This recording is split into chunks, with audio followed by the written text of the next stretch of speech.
How are you keeping? I'm good, thank you. How are you? Your day's going well? I think it's going excellent. Is the play going well for you? Yeah, it is. It's going really well, actually. At Yeah, the we're having a really good time. Oh yeah. Well, it seems to sort of lend itself to having a good time. And thanks a lot, Jackie, for taking the time to chat with us this afternoon. Not at all. It's a pleasure. And it's really kind of you to do this and cut a few moments out of your day because I know you're busy getting ready to mount this thing and get it on the boards, as it were. That's right. This is the big week, putting it all together in the theater. I can believe there's some probably tension there and a little bit of relief in the same breath, maybe. Yeah, I don't know.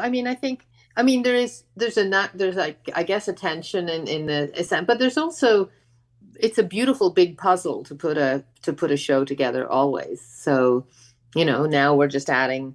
We've been in the rehearsal hall for 3.5 weeks, and now Mm-hmm. we're just adding the whole big new layer to the puzzle. So it's fun. And scrolling back in time, you chose to direct this play, or this play chose you. What is it about the importance of being earnest that makes it seem so timeless in some ways? I think, I mean, first of all, the sort of the town versus the country idea, the people from in Oscar Wilde's time, there was a sort of societal, there were town people and there were country people. But I mean, actually, there still are town people and country people. There are people who, enjoy high fashion from that time. There are still Mm-hmm. people who enjoy high fashion. I mean, there's a lot of this what the people are like. I mean, they are of their time, but I think the reason why the play has lasted as long as it has is that they're still incredibly recognizable, and their foibles and their overinflated sense of themselves at time, all of that we can enjoy, not just because we're looking back at going, oh, how weird they were in 1895. We actually look at it and go, yeah, no, I recognize those people. Well, speaking of time, you made a conscious decision to shift the importance of being earnest into the 50s, 1950s, from Mhm. the late Victorian age in which it was written. Why did you make that choice? Well, I think I'm always, conscious when you're doing a play that especially like an Edwardian play, or one that's been written over 100 years ago. It's not. I don't have fear of doing the play in its time, but I often look at it and think, all right, this play has lasted for a long time. What other era in the way between when it was written and now could represent that play? Well, how could we bring it a little closer to us? And the designer Michael Gianfrancesco, who's a designer I work with a lot, and who's wonderful. And he and I chatted about it, and I said, I don't know, I mean, of course we can go Edwardian with it, but I mean, what would be, just for the sake of conversation, what would be another era that would kind of just hit it?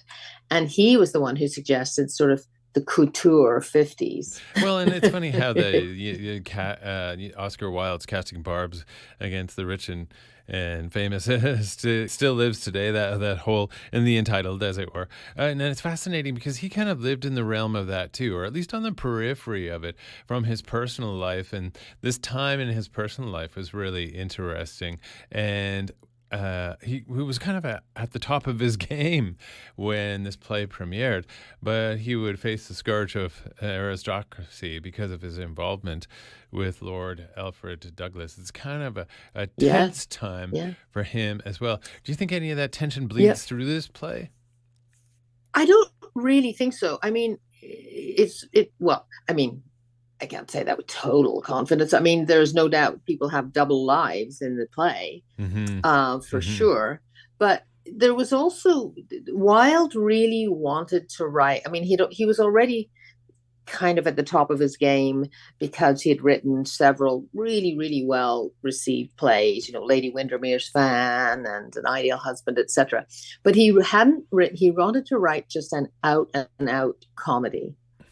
And so he had been working on that. Meanwhile, of course, all of this is happening. He starts this major affair with Lord Alfred Douglas. He gets wrapped up in all sorts of stuff. And so in a way, the two things kind of came together almost. I mean, literally The play was up, it just opened, it opened to huge success.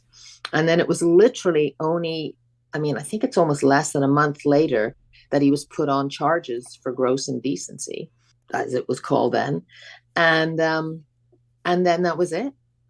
He never wrote again. I mean, he literally was, and it was, I mean, he died when he was 45. Yeah.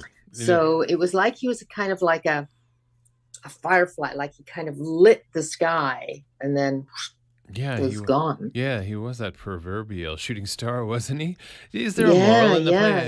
I mean, there's maybe a little bit of a corollary between what happens there and the idea of pretending to be putting on the guise of somebody else or somebody that you're not, and the dangers of catfishing in our society now, which, you know, with the development of technology, is that kind of moral live on? I mean, I think, you know, it's fascinating. It's fascinating to look at the play itself. And, you know, we have the two men in the play, the two young men who literally, and talk about it, you know, have double lives. They have a life in the country and a life in the town. And now how that exactly connects today, I mean, I think it's not that people don't necessarily do that anymore. Of course they do. So, I mean, I think, again, we can recognize that. I think the darkness that kind of overcame Wilde's life, however, there's lots of people who say you can make that connection and you can see it in the play. And there's no doubt. I think you can look at it and go, yeah, I mean, he knew of what he spoke in that. But he was no doubt very deliberate in the play that what he wanted to write about in the play was the world that he saw around him, not necessarily his world at that time. And he had the most well-honed, sharp wit, and it's so evident in this play. It's wonderful. You must have a lot of fun, and the actors must have a lot of fun just working the dialogue, I would think. Oh, it's fantastic. I mean, it's very, very funny. It demands a sense of personal wit and a real ability and dexterity, for sure. Well, the energy must be electric in the rehearsal hall right now, and you must be excited to see it actually take to the boards and kind of let your baby go and see what happens. Well, that's kind of the way it is, you know. It's always interesting. I always think the directing process and the acting process are so interesting because they're sort of opposite. The actors are slowly taking the piece and making it all theirs, and I had the piece and I'm actually slowly letting it go. It's always lovely to work in the Citadel. Beautiful things can happen and be made. Well, we're looking forward to seeing this sparkling thing, this beautiful thing, a comedy of mistaken identities, the importance of being earnest at the Citadel. Jackie Maxwell, thank you for joining us this afternoon. Not at all. It was a pleasure. Absolute pleasure. My absolute pleasure as well. One more thing. I can play a request for you. Oh, my God. Blah, blah, blah. Oh, you know what? What occurs to me? I think just for the fun of this play, I'd like to hear Katy Perry's Firework. That's a great song. I always kind of think that has a sort of Oscar Wildean theme to it. Doesn't it? Yeah. There you go. Okay, beautiful. Well, exactly. Thank you so much, Jackie Maxwell, for Not at all. time to chat. And good luck with the play. Thank you very much. Enjoy the run.